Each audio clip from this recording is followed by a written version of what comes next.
Meu nome é Giovanni. O meu nome é Carlos.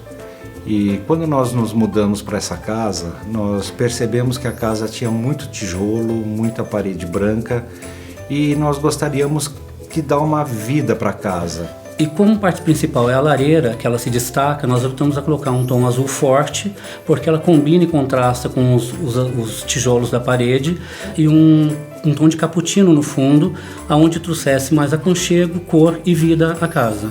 E assim fica mais aconchegante, em dia de frio, acende a lareira, toma um vinho com os amigos, fica um ambiente bastante íntimo.